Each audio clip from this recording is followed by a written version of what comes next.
Hello, everybody. Welcome to the Hello. Writers Room on my channel this month. We were gonna maybe try the whole thing where we can stream everywhere on everybody's channel, but I didn't look at a tutorial how to do that, so we're just here. That's fine. Yeah, That's fine. maybe next month. Stick around. Stay with us. As always, I have my lovely co-host, Barrett Laurie, Morgan Lee, and as you can see, we have a guest, Miss Hannah, otherwise known as Hello. So I am gonna let everybody introduce themselves while I go through the comments. So, Mr. Laurie, take it away. All right. Hi, everybody. Over on my channel, I'm not sure what I do anymore, but I do things. So come over and check it out. I'm evolving that content as my life changes. So come by and enjoy that with me. I do Writer's Room with these lovely three, two, but maybe we're bringing you in.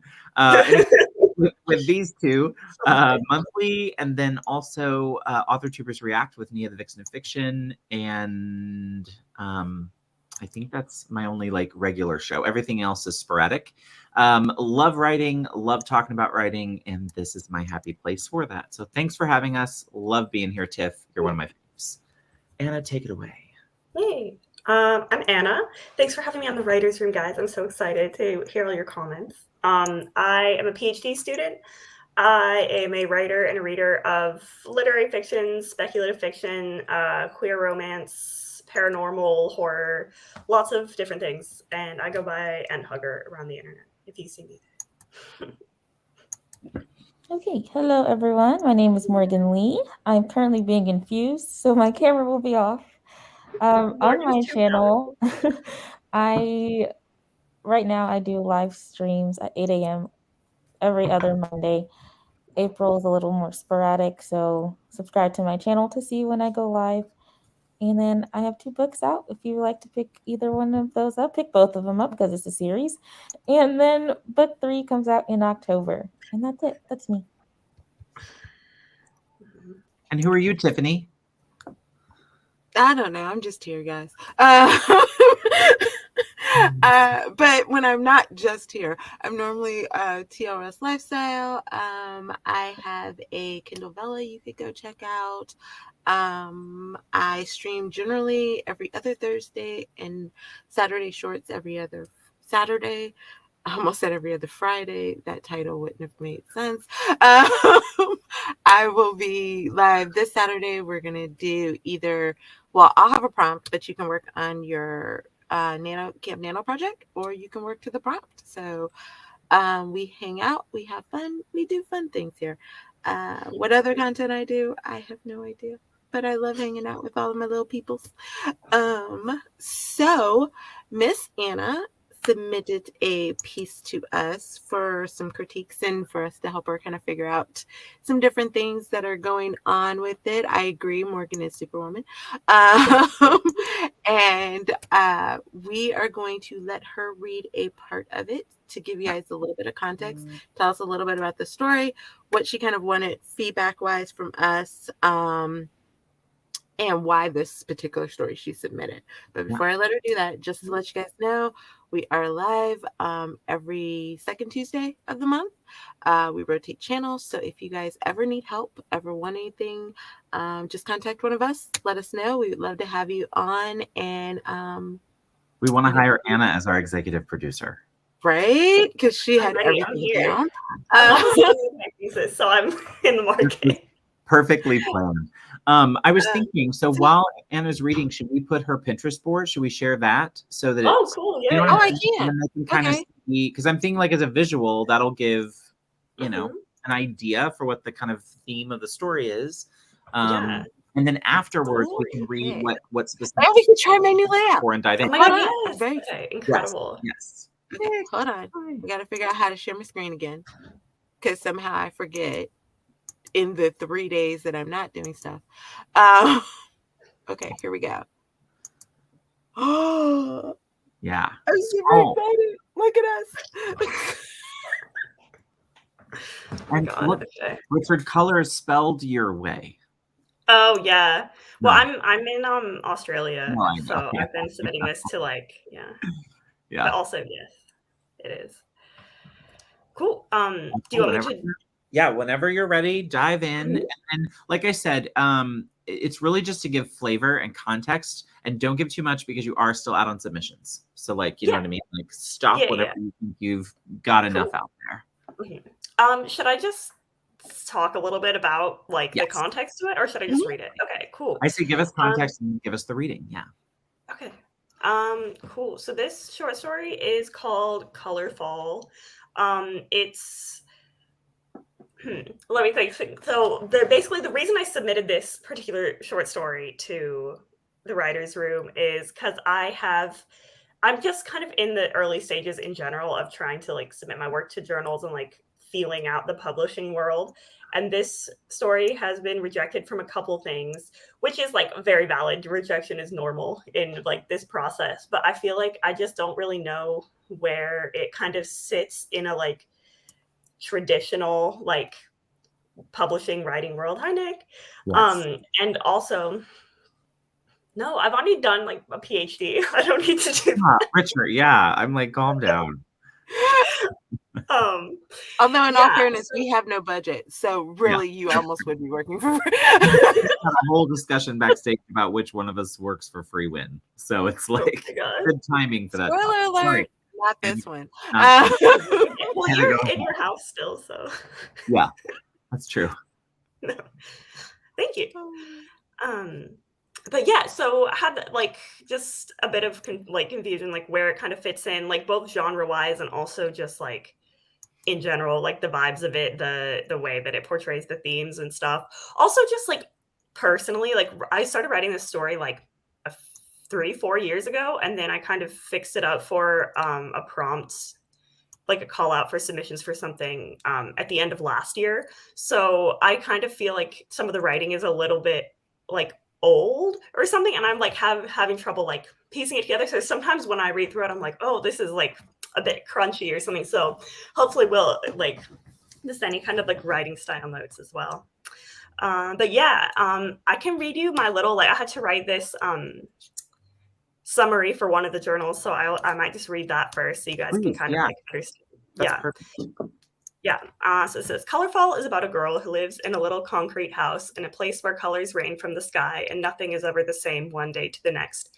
She meets someone who becomes a constant in her strange, ever-changing world, and together they try to unravel its secrets. This is a speculative piece that seeks to explore the displacement, pain, and love of the queer experience through abstraction and metaphor. It is a story about finding connection in a world that fights to keep you lonely and falling in love with people who will hold your hand and walk with you into the unknown. And it is also kind of about having a tall girlfriend. So that's my non-literary aspect. Yeah. Should I give any more context or should I just read the I think that is I can read that. perfection. They're reading. what? Yeah. I say dive in. Oh, sorry, Tiff. Were you going to say keep going on the context? No, I was saying read. Oh, yeah. I was saying dive in. Cool. Yeah. Hit us. Okay, and I should just read. Thanks, JC. The first like section. Yeah. Yes. Mhm. Yes. Because All right. and the reason is, folks, is because it's still out on submissions. We don't want to read too much where it would disqualify anything. So it's really just to give. That's why we did the context first. It's really just to give you an idea of the prose and the literary style, so that when we talk about it later, you'll kind of understand the points I think we're making or asking or questions we're asking will make a little more sense. Yeah. Also, I think it's like I'm super happy. Sorry, Tiffany, what were you saying? Oh, I was going to say before you start reading, Richard has a question that I think you probably want to answer beforehand. Yeah. He says, Yes. is there some text? Yes. There you go, Richard. Yes. But yeah, also like if when you're giving comments, you guys are welcome to like mention specific lines or something. I think that's fine. Like, yeah. Cool. Okay, I'm gonna read the first section. All right. Today I open my eyes to yellow. It streams through the half-open curtains, curls in patches on the concrete walls, drips down to congeal in puddles with the dust on the floor. It is bright and inviting, and I do my best not to touch it. I shiver as soon as I sit up. No matter how long I stay here, I don't think that I will ever be used to it. I think then that maybe that is the point of here, where there isn't a long or a short of anything. I wrap my coat around myself before I step outside into the yellow. It doesn't seem dangerous, like the other colors I've seen so far.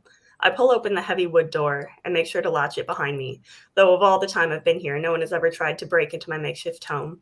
I'm not sure I have enough for it to be worth the effort, other than the relative safety of four walls. I don't claim to understand much of what happens here, but there is always a forest and there is always a town, and I have made something of a habit of walking towards it each morning when I wake up. I reach the road after a few minutes and see that today it is curved.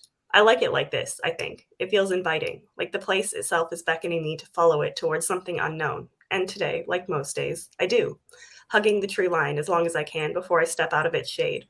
The yellow pools around my boots, sticky and not quite liquid.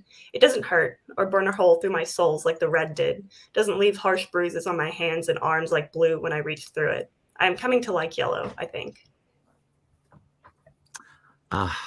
Love. Mhm. Love, love, love. So before we dive in, so that's our taste, people. That's all you get. You get a little taste. It's like a little piece of roasted garlic. Enjoy it. It lasts longer than you think it will. Here's what we're going to do. I'm going to real quick read through the breakdown of what Anna was looking for so that you folks know what we were focusing on. Agree with Laura. It is beautiful. It's the prose is like stellar. So this is what we were talking about. So one of the questions was the first journal I was rejected from asked specifically for YA LGBTQIA stories. And I think they were really wanting stories where someone is gay, comes out, and there are rainbows and glitters and sunshine. It fixes literally all their problems. So the question was what category does this fit in and why may it have missed for that particular journal? The next was about writing style.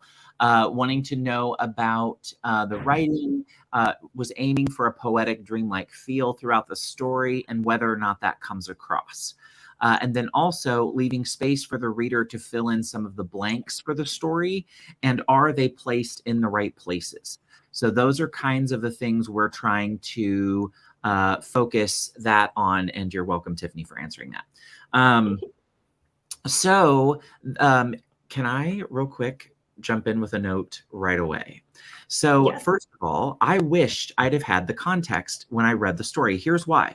I love the story and read it as queer. When I handed it to other people to read over it for me and give me feedback who are not queer, they did not. Because the main character is never described as a girl, which I think is fine for you and I in the LGBTQIA space, because we're fine saying it could have been non-binary. It could, there could have been a lot of things that I would have filled in that space, knowing you're a queer author and knowing that was a story about a queer character, right? But it didn't necessarily read that way to all readers. So I think that is one little tiny change that could happen in the story itself to give the context if you're open to that. You know what I'm saying? You don't have to, because I also think there's something to be said for leaving it unsaid, right? Because it is a literary piece, right?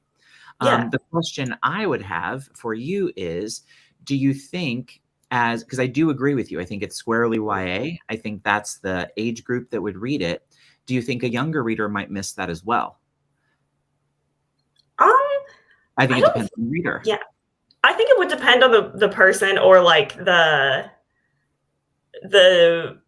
situation in which they're reading it. Like, is it a queer space? Is it whatever? Yeah. But I think definitely, like, I'm not, like, I would be happy to give more details or like at least a gender to the main character. Yeah. Because I also like that she's kind of like nebulous.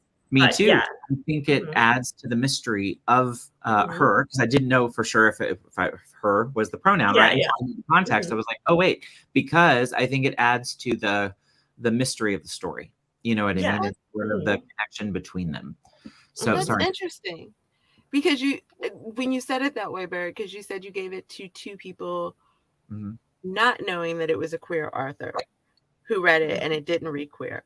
It read straight to them. I found myself moderately confused, but I wonder if it's because I knew it was a queer author and I was trying to figure out where it was at. Wait, where the queerness was. maybe that was what happened. Okay, yeah. Yeah, because I think okay. Yeah. So, and I don't know, and again, I want to be really, really clear that my read on this as a cis gay man could be 100% different than another cis gay man who reads the story. Do you know what I mean? Yeah, So I want totally. to be really clear that I think our community is wonderful in the sense that the labels are so interchangeable, and we're not staying.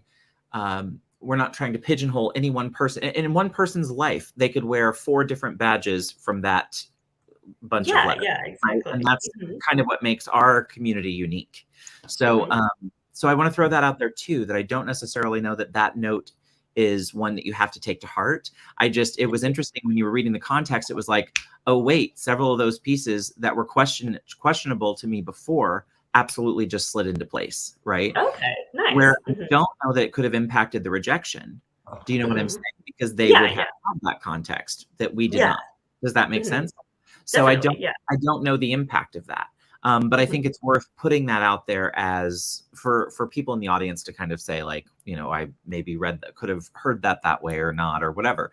So anyway, that was one little piece of feedback on that. Nice. Yeah. I did love their little romance story. And I think what I wanted to ask about was at the end, at the climax, when they finally have their moment. I was left feeling hopeful because what I walked away from it feeling was that it's sort of the love conquers all cliche, sort of like, because they say to each other, I'm so glad I remembered you. Because there's a whole point of the story where every day is like Groundhog Day, where every day is something new. And you don't exactly know what you remember from the day before. And so then when I got to the end, what I felt like I was taking away from it was that their love kind of conquered all. And it wasn't about their love being different or odd or unique. It doesn't even touch on that, which is great, because I think for queer readers, that's what we're looking for, is where we're just a part of the story, not that's the story. So I liked that part. The question I had for you is about what I should think about the blackness, the blackout, right? Is that supposed to be the things that they have to overcome, not remembering, figuring out why they're there, the bigger questions in their life, you know, why am I here? What is this color fall thing? What'll be the next stage? Or am I supposed to be taken to the timeline? Is it pulling me back into the timeline of the story? So for you, which do you think you were wanting to pull more from? I think kind of a combination of both. Like, it's definitely just like this big symbolic thing. Like, you have to, like, you know, go through like this whatever hardship, or like not even hardship, it's just like unknown. Because it's like a more positive thing, but they don't know what it is. So it's scary. But I really like that you said it felt like hopeful, because I feel like, to me, that is like what bothers me. Like, obviously it's good that we have stories about, like, you know, people come out and it's all good and great, and that's like what makes them special or whatever. But like I think, to me, it's much more powerful to see a story about someone just like continuing. Like, they're like, okay, I faced this thing, whatever it is, and I've just continued my life. Because like that's so much more realistic to me. So to me, it's kind of just like you face the unknown and then you kind of just have to keep going. Yeah. Okay. And I also think that fits in with literary. Right. I think that's very common of literary. I think it doesn't have to be a loud story. You know, it can be a quiet story. It can be you know, we're just going from A to B, you know, and that's the journey. Cool. Okay. I'll pass to one of my other co-hosts, since I just dominated the first 10 minutes. Sorry, France. You're doing great. I'm good. I think for me, because I did say I was a little confused. No. But again, it could be the whole thing that Barrett just touched on that I didn't even realize when I was reading it. But the biggest thing that I think the two biggest things I think that maybe confused me was the timeline, because I didn't understand when we get back to reality. Did this all happen while she was just standing in that line? Because it just made me question how long the line really was. Because I was like, that's a lot to go through in your head, like while standing in line. But I also, again, and it could be because I knew it was kind of a surrealism and the type of things that you write, and that's not my genre that I generally read. So this could just be me not understanding. I wasn't sure if we were supposed to feel it was a dream state. And I think Morgan might have touched on that when we were talking backstage. If it was a dream state, or if this was imagined, or if it was something like maybe she saw the girl and then this was kind of her coming to terms with the attraction there, or what. I was very confused, like I said, with the timeline and then what state we were supposed to be in. Yeah. Okay. That's actually so interesting because I literally didn't even think of it as a like that. Like, yes, like to me, that's like the reality bit of it, but it's also like in my head, I was like, okay, they've like taken themselves out of this like dream-like world and they've like found themselves in a new world, but they've still like they still have that connection. So to me, it was a little bit more like abstract, but I also really like that reading of her like using it to process feelings or her using it to like come to terms with something. So like, I don't know, is that a bad answer? That it's like yes to all of those things? Okay. No. But again, because I said, it's not my genre. So it could be I'm not reading the things into it that someone who normally reads this would read. No, that's it. But I think also like, you know, if you're confused, I'm sure like anyone would be confused. So like it's good to know like to maybe clarify or make. Well, and I think, you know, as different folks read it and give different feedback, I think because here's the thing. I think I'm trying to think of somebody who would be, Eva would be one. I feel like Esther definitely has read some magical realism because we've talked about it a couple of stories, and I know Des and I have. But anyway, there's a few people that I think could read it and have a more who would be more familiar with the genre to give you the feedback on that particular piece. I do think with Tiffany and Morgan, we were talking about it. The way I read that was similar to Tiffany's, where I read it as everything that happened from the moment she gets in line for the fortune telling to the moment she's back in line for the fortune telling, that every bit of that was imagined. Or actually, the way I read it was the fortune. We were seeing the fortune. That was I love that. Okay. Fortune we had gotten, right? And then we just went on the journey of the fortune and we're right back in line to get it, because the last line is, I don't believe in fortunes, right? So for me, that's what I thought you were doing with us, was we were kind of seeing the fortune in that story. And then, you know, they're right back in that same place at the end. So that's how I took it. So it just shows you two completely different takeaways from that timeline and how I love like both of those readings though. Like they're both amazing. I kind of like this is why I love like leaving the space there for like you guys to read that into it. But I don't know. I don't want it to like make it so confusing that someone might read it and be like, oh, this makes no sense or something, you know, if they don't want to. Yes, Esther. It is. I would put this much more, Esther, in magical realism than I would in, what was the other one you checked up there? Speculative. I'm not as big on speculative. Hey, Deidre, I don't have as much in that genre. This to me felt a lot like some of the magical realism stories. Okay. Oh, I love that. Okay. Yeah. It's like what kind of formulate all of my thoughts here. So I was also like I was confused on the first reading. And then I read it again and I took some more notes. And I was just trying to find the answer of like what all of the colors meant and like what they represented and what that meant for the character. So I found myself kind of searching for like I guess like the meaning behind everything that I was seeing. Like I didn't need an explanation for the colors or why she was there, but I kind of wanted to know like what it meant, what the different colors meant for her. Because something you read like in the first paragraph of like, what was it? Let me go back.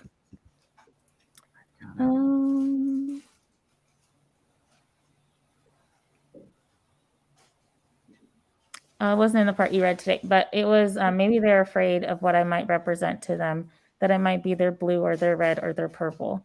And I kind of wanted to know, like, well, what does that mean? Like, are all of these people like seeing different colors? They're seeing different colors every day. And then like, what does the blackness mean for these different people? And the fortune teller, like, what color is our narrator to Yeah. this to the fortune teller? And yeah, I don't know what I'm saying anymore, but like that's kind of what I was like thinking as I was reading this, of like I wanted to know, like, I don't know, I guess I wanted more of the themes to come out in the symbolism a little bit more. So good, Esther. Yeah. I Yeah. think What were the like the main themes that you really wanted to like drive home, I guess?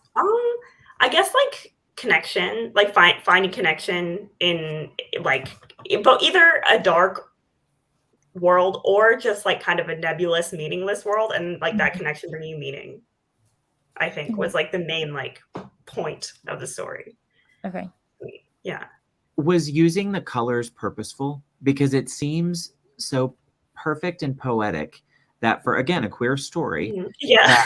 each of the colors, which we're so identified with, had a direct impact on the characters in the story. Kind of, yeah. I like when I started it, I wasn't like, oh yes, a queer metaphor or something, but like it was like It happened that way. yeah. But yeah. And also like you were saying, Morgan, like some of the colors I like specifically was like, oh yeah, I'm gonna give this a meaning. But some of them I was just like, oh, it has to be a different color this time. So I just put in a new one. So like maybe that's that, but I think like I do agree with Morgan. I would have, even if it was a vague kind of conversation of what the colors were, because when you get to the point where the tall girl shows up at her little sanctuary, because she never really calls it a house, so I'm not sure exactly what it is. Oh yeah, I mean, I guess it's a structure of some sort. Yeah. Is it weird that I imagine like this hole in the wall that was just covered, like a mountain just covered in wood? No, I love that. Yeah. Or something. But like, and she's hurt, obviously. And she's like, they did it, or them, or something like that. And then the girl mentions, oh, the red, I think it was. I found myself questioning, because then it seemed like the red were people.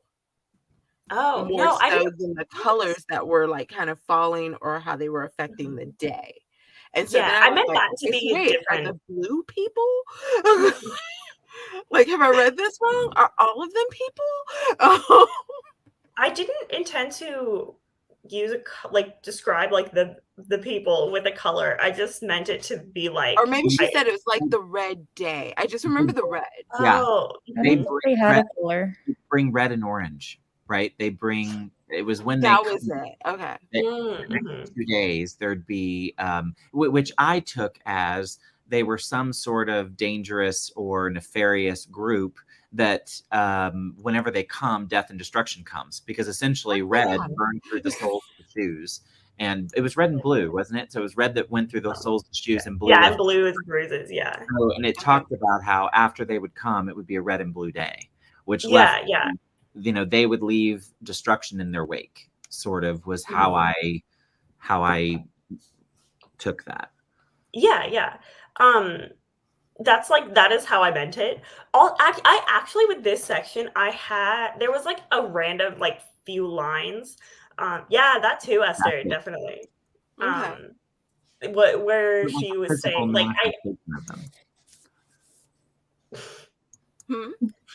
I just think it's a colorful manifestation though, right? Like like a physical emotion. Like if an emotion was physical, that's how I was picturing it.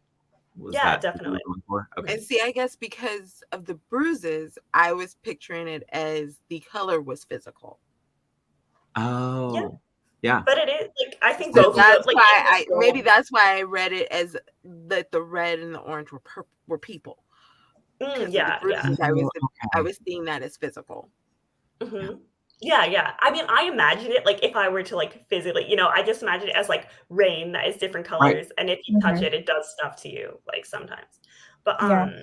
yeah, but I did have a bit that I cut out like a while ago just for word count, but it was like just a line where she was like, "Oh, sometimes like the town, like about the town being different each day, and like sometimes you don't want to go into the town because like they are there, like whatever people." So I could maybe add something like that back in. If it was like mentioned earlier on, do you think it would be more obvious that it was just like a random group of people that sometimes were there that were bad?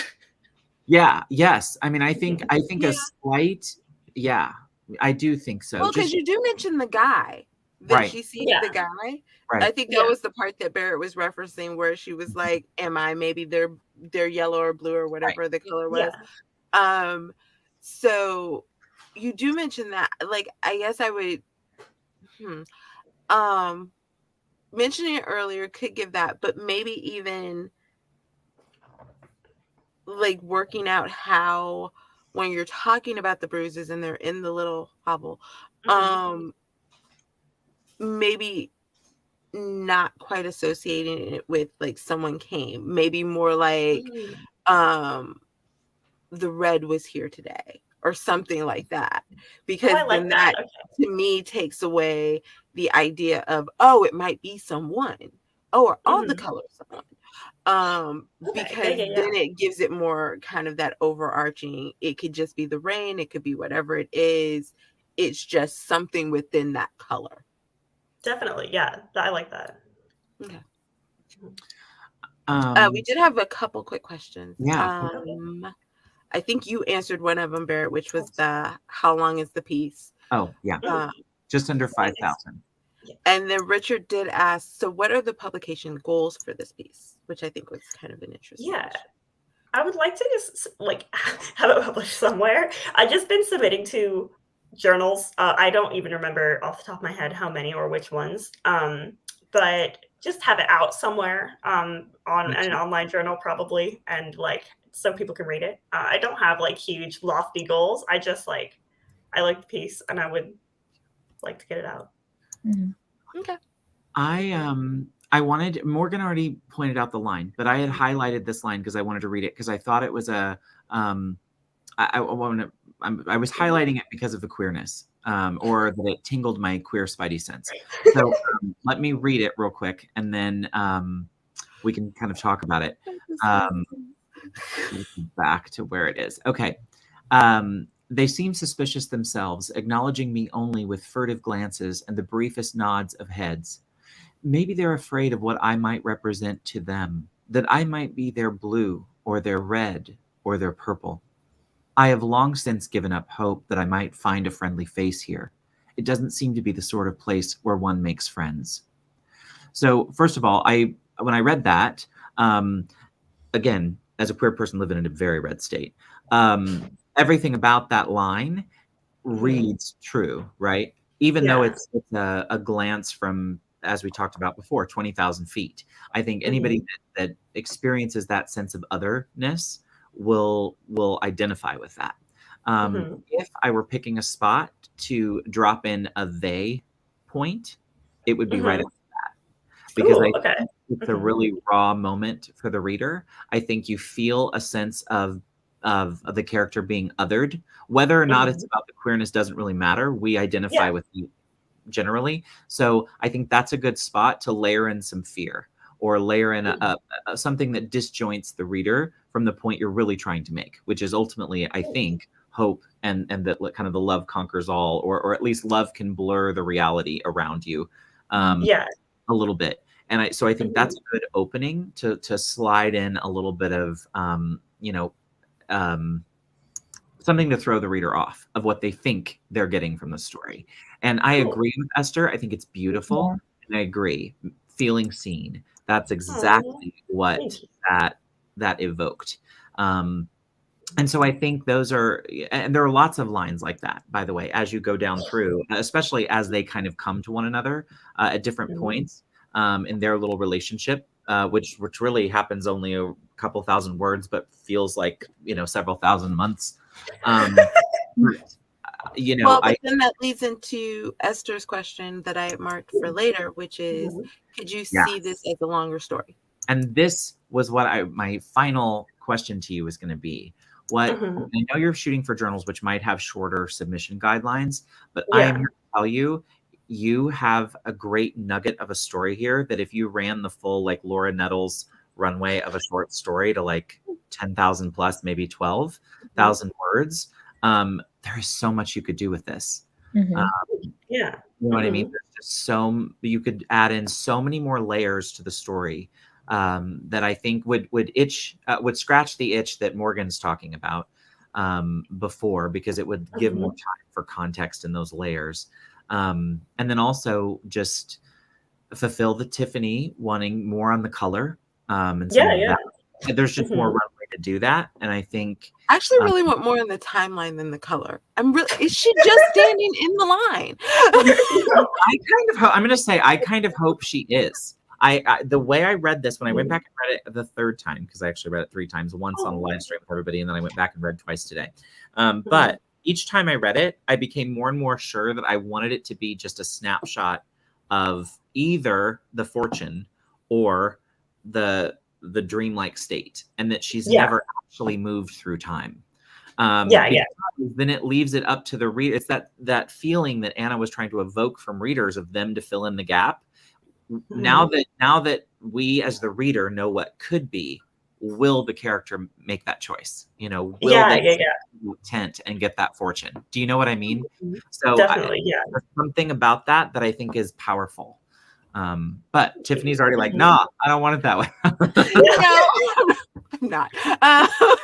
No, but what I was thinking is that, okay, so if it is just the timeline of her in the line, which I'm fine with, because I am one of those people that I do believe you can have like if you read my mind, like a series of conversations in like the blink of an eye. Because I think you meet people and sometimes that happens. Like you go on this journey kind of in your head of like, ooh, do we fit? Like, what is this person doing? How does this work? How does that work? Like, you just have a whole bunch of stuff going on. I would like a bit more when she comes back, almost like a jarring a little bit, like, oh, okay, that was different. Or like, what was that? Like, what just happened? Kind of like because it almost seemed like the darkness kind of pulls her, she's there, and then everything makes sense. And I would like to see it maybe take a moment to make sense. I get that. More foreplay. But I do agree, time is meaningless. That was. We had a couple of quick. Jess has a great observation. I think we're really good. I love this one. I love that too.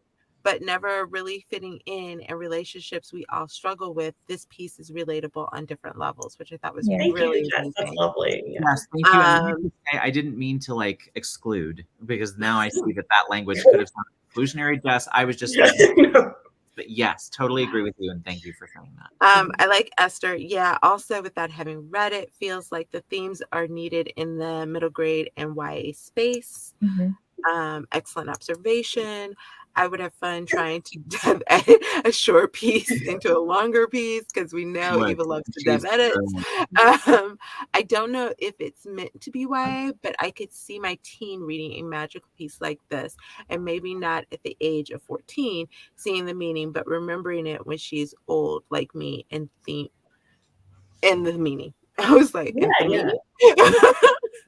I thought that was really, both of those were really great observations. Really like Jess's point there about the YA, and to Esther's about needed. Yes, needed. However, I do think, because it leans way more in the literary space, I think MG is too young to grasp a lot of it, and I think it'll be a DNFer for a lot of middle grade. Only because think about how so many of the fantasy stories I read, for example, that are middle grade, the explanations of the magic systems and the world is so early in the story, because those readers need that to invest in those characters and follow that. They don't have the life experience to think that outside the box, generally speaking, I would think. So I think YA I think you're right on in the age group from my perspective. Now, I know Eva reads a lot of MG, so she may feel differently. Morgan may have some different feels on that, but that was my only vibe. Yes. I have a question. Yeah. Because I don't read middle grade. So my question is it possible middle grade wouldn't read it the same, but would just read it as like, oh, she found a friend because she was lonely, and look, she met somebody. That would be fine, but you know, It would. What I worry would happen though is the confusion. Do you know what I mean? I think it would be all confusing because I think they would think, well, what are the colors? There would be so much more focus instead of thinking like we do of the colors as an emotion. I think that would be missed by a kid completely at a certain later level. Do you know what I mean? Like that 8 to 10 age, especially. I think the colors as emotions part could be missed. Yes, that. And so I think it's just, I don't know. Yeah, this is what I was thinking. I don't, that's just my vibe, but I totally agree on the themes and the writing style and all of that needed 150%. But I think I think you're right on with the YA in my personal opinion. This is true too. The kids that can read it up absolutely will, right? The kid that's reading YA books is going to read it anyway. Yeah.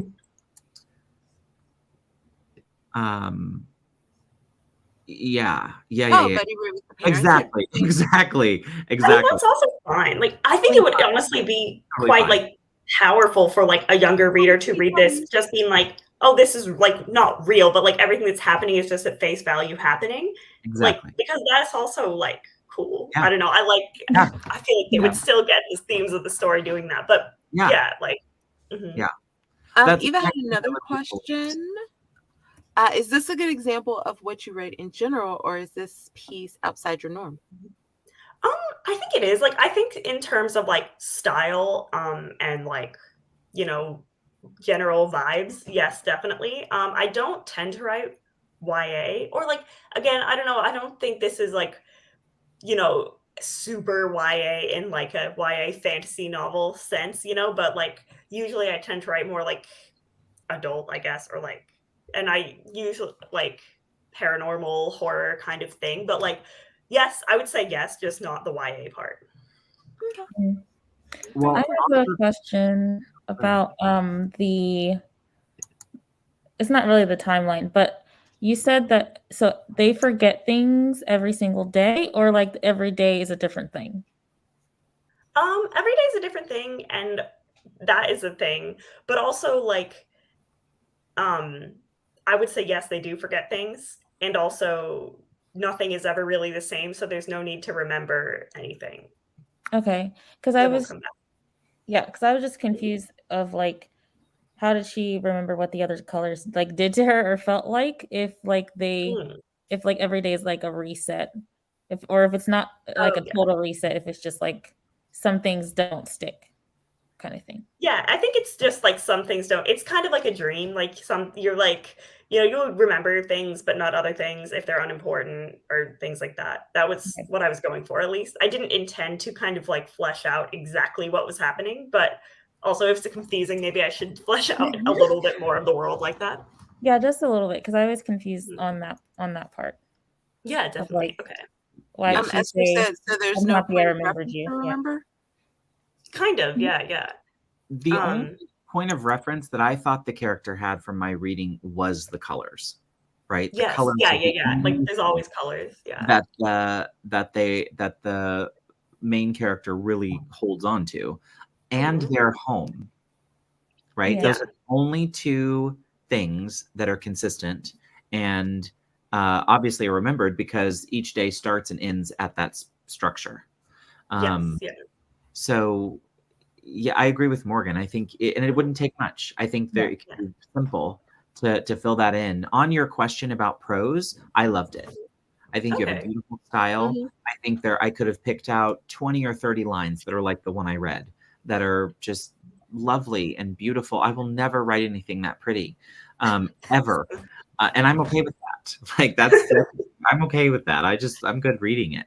But no, I think, and it's unique. And I think if you bring it to the genres that you like to write in, especially, I'd love to read some like horror of yours in this beautiful prose. I'd love to see someone gutted like a fish in just the most beautiful way. And I am eager for that. So at least on the prose part, I think you're nailing it. And especially if you're going for literary journals, because they're all a little more, as Richard said, proper literature, highbrow folk anyway. This is going to be right up their alley. So yeah. I did have a thought when you guys were talking about the colors, and then Barrett said how the two things that she knows are the colors in her home. And if the colors are meant to represent the emotions and the feelings and stuff like that, I would Laura. or like gut it like a sardine by a swordfish. Yeah. I didn't think about it until just when he said that. What are the colors in the home? Because if that's what she considers safety, maybe that would be a great way to bring that in. Like, what colors are there that bring that safety if the colors are the emotion? Actually, that's interesting because I didn't really think of it like that cut and dry, but in my head, it's like a very like barren, empty structure with like a bare mattress. So it's like a lack of color. So, the safety is like withdrawing into yourself and not feeling the feelings. So like that wasn't even intentional. Am I thinking that? I didn't even think of that. But Okay. That's perfect. Interesting. So basically, we're all living in that world of gray because everything's gray now. So we're all colorful. Yeah.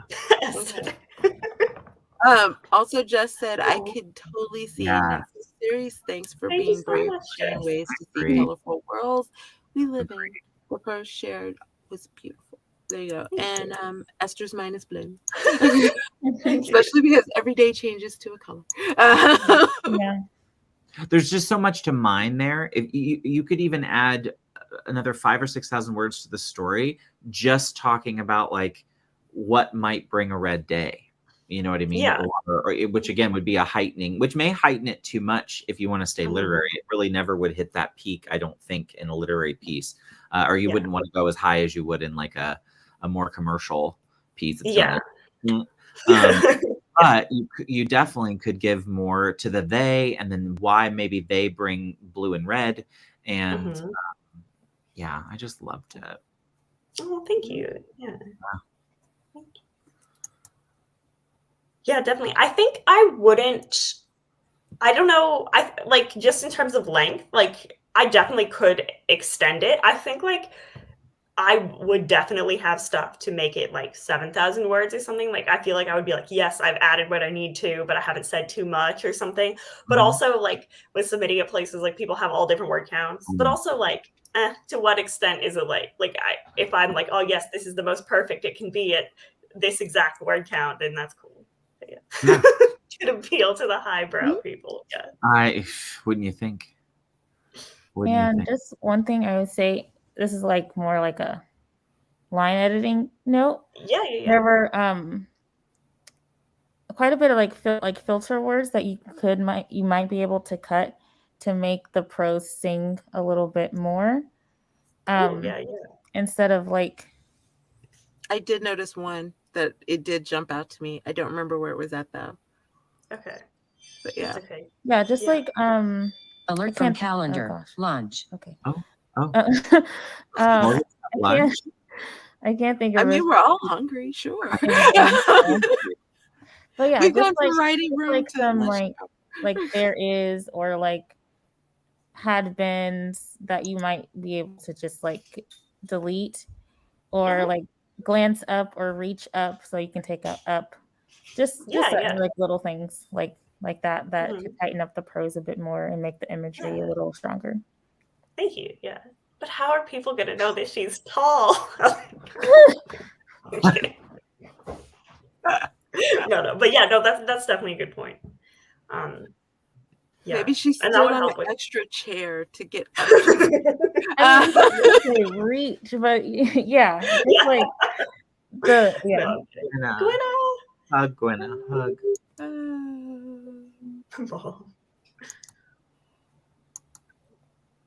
I know. Yeah. But yeah, thank you. Yes. So did we answer all of your questions, give you good feedback, help you figure out what it is that you want to maybe work with going Follow-up forward? questions? I can't really think of any specific follow-up questions that I have. But yeah, thank you. Like those are all really good, like different perspectives and different like sorts of comments. So yeah, absolutely. That is so helpful. Thank you for like reading it and putting in time and effort and stuff. And if you change it, I want you to send it to me so I can read it again. Yeah, like absolutely. If you adjust it or move it, I'm dying to see what the final is. Because again, I loved it. I thought it was really interesting, and like I said, the symbolism was great for me, and just really enjoyed. I'm eating Nicole. This is why commas are important. You know, I've had this in a sentence: one comma, one word misspelled, and the whole context changed. Yeah. Also, just like I guess a little follow up about YA. I'm so glad that like, because I know you write YA and like Morgan, you write YA too. But like that you guys think it feels YA, because I like personally strongly dislike a lot of the conventions of YA. You know, when you read it, like just kind of the YA vibes. So I was like, I don't know if I could I wouldn't want to write those into my story. Like, you know, I said the like, oh, this fixed all their problems at the end kind of thing. But I'm glad that it's still read as YA, even though I was like, I don't want to fully go into the things I don't like. What's funny about it is you hit on a lot of them without trying. Number one, no parents. So the number one problem in every YA story is how do you get rid of those parents? And somehow these parents never happen. So the biggest problem you have to get out of the way, you've already gotten out of the way. And then everything else, and I'll ask Morgan what she thinks too on this. But for me, the reading of it being YA was the first love aspect, right? Like that is such a young people thing that it just, I don't know, it lended itself to me. I couldn't picture them any other age than teens, if that makes sense, you know, and pretty young teens, like 14-ish in my head, because that's around the age that you start to have those like, oh, he's cute, she's cute, you know, whatever, whoever your thing is, whoever you're after thinking they're cute, that's when it starts happening, or at least did for me. So more on the YA front. Yeah, I agree with that. Sentiment. I really didn't picture them at any age. So I don't think that kind of played in. Yeah, I don't think that the age range played into how I was reading it. Okay. Yeah. No, that makes sense. That's good. Yeah. Awesome. Yeah. Thank you. Yeah. I was 10. All right. We'll talk about that later. JC saw Idris Elba. She was like, I'll be listening to that story later. Dying to know how that turned out. I love that every kid's wish to get parents out of the way. I grew up on books where I thought they just didn't exist or they died. So every parent in every story I read or on Disney, they died or they were somehow separated from them. She's getting more. Oh. Mine was not until 7 Minutes in Heaven with Valerie Loaiza when I was 12, and I was mortified when it was Valerie Loaiza. Speaking of JC, I was much more hoping it was a gentleman named JC at the time. So it wasn't. It was Valerie Loaiza. You are, I don't remember how old I was. I just remember it was in our basement with some boy from church. Isn't that the way it always happens? His family was visiting. I was cleaning up. He came back to help. There was a kiss. A man who's willing to clean up after himself, I'm going to kiss him too. You know, that's just... Oh my God. Yeah, it kind of became a thing. Not a Louisa. Wait, what was the trend? No parents. Oh, no parents. Or being out of the way. Oh gosh. Okay, wow. Yeah.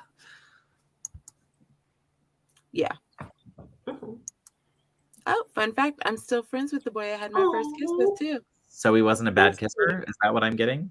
At 10 years old, he was... JC, we got a lot going on because I'm still friends with that guy too, and his wife. Oh my God. Yeah. Interesting. Yeah. But again, it might be a church thing because, like, my father's still friends with his father, so maybe it's a whole church thing. I don't know. Yeah, same. Mine was like 14 or something. Yeah, I was gonna say I was definitely a late bloomer. Now I see. I was 12 at 13. Yeah. I was late to the game. Oh, well, there you go. This conversation took an odd. Was he okay? Like, Tongue and I are not still friends. JC, that story is no longer middle grade. That's a story. You just became the what's her name? A Court of Thorn and Roses. What is that? Sarah J. You just became the Sarah J. Maas. First kiss stories. I know, right? Who knew? Alcohol involved. Yeah, because we're getting into everything. Lizard Tongue and I are not still friends. Listen, Yeah. Valerie and I are on like Instagram terms. That's it. Oh. That means rain is headed my way. Mm-hmm. If it's in Kansas now, it'll be here by the afternoon. That's an old headline. It's not raining. Oh. I love it. Morning's like clear skies. That was from yesterday. It's very sunny here today. Well, considering I have errands, and that would mean that I was gonna have to do it tomorrow. Then I would probably have it tomorrow, but that would make me happy to not have it tomorrow. So yay! Nick, you can't see. Esther said that's a title. Lizard Tongue and I aren't friends. Exactly. That's a YA title. Yeah. Oh, and Nick wants to know what happened because I was only gone for like 2 minutes. JC started. JC started. Yeah. Don't blame it on Richard this time. We went sideways. We bobbed when we should have weaved. I don't know. Mark.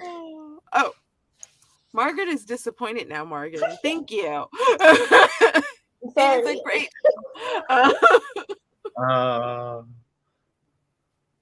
Yeah. Well, everyone, we have had a great time. We do try to keep these to an hour because if it's up to Barrett, Morgan, and I, we could talk for the rest of the afternoon. So does anybody have an outro or anything they need to share, want to share, promote, tell people where they'll be, what they're doing, what's going on, what's new in their world, what's not new in their world, all the good things. People should pre-order Laura's book. Yes. Yes. Mm-hmm. Yes, do that. We're getting closer. We're getting closer. Mm-hmm. Yeah. Let's see. I don't have anything new. I applied for a new job, so keep good vibes on that. I need to get away from the one I have so I can enjoy my internet friends again. I need a job that allows me time for my internet friends. Yeah. Thank you. Yeah, want you know, if you want me, need me to read it, let her know. Yeah. Anybody that wants to connect with Anna on this will help you connect if you reach out to us. Esther also said that Anna will be with her Sunday for Michael C.B. Chin's Writer Town Junction. Is that this weekend? It is, yeah. Oh. Yay. I think, that. Oh, gosh. I bet that was probably might be on Nia's stream in the morning. I'm not sure. I mean, Nia's stream is Saturday night, but it's the morning for me as well. Yeah. Okay. Awesome sauce. Regina said thanks for the lovely why can't I think of words? Stream. Words are hard. I'm assuming this is the link for Tiny Shivers. I'm gonna go out on a limb. Oh, yep. Tiny Shivers pre-order, so yay. Good vibes, Barrett. Thank you. Thank you. Saturday 15th starts at noon and Sunday 16th at noon. Fun. Okay. So you can still come hang out with me for like the first hour to do Saturday shorts. It's 3 a.m. for me. I will be passed out at 3 a.m. in bed sleeping. Fair. Deep into a REM cycle. So yes, we're gonna go. If you guys want to get some writing in for Camp Nano, or because you need to, or just for funsies, or just have a great conversation, Des is live over on Twitch. Nia will be live this evening on Night Right on her channel. JC will be live tomorrow for Right to Be Wednesday. Laura is Thursday, and Esther is rounding out the week on Friday. So we've got you covered all through the week. I think that's about all the announcements I can think of. Maybe. So yeah, if that is all, then we will go ahead and take a nap. Oh, see, Esther, I'm reading your thing. It says I'll host and then take a nap. I was trying to say I'll say goodbye. I mean, it's valid if you want to go take a nap. Like, oh, and Ty is also on Friday, so go hang out with all the peeps and enjoy all the fun. All right, bye everyone. bye. Bye.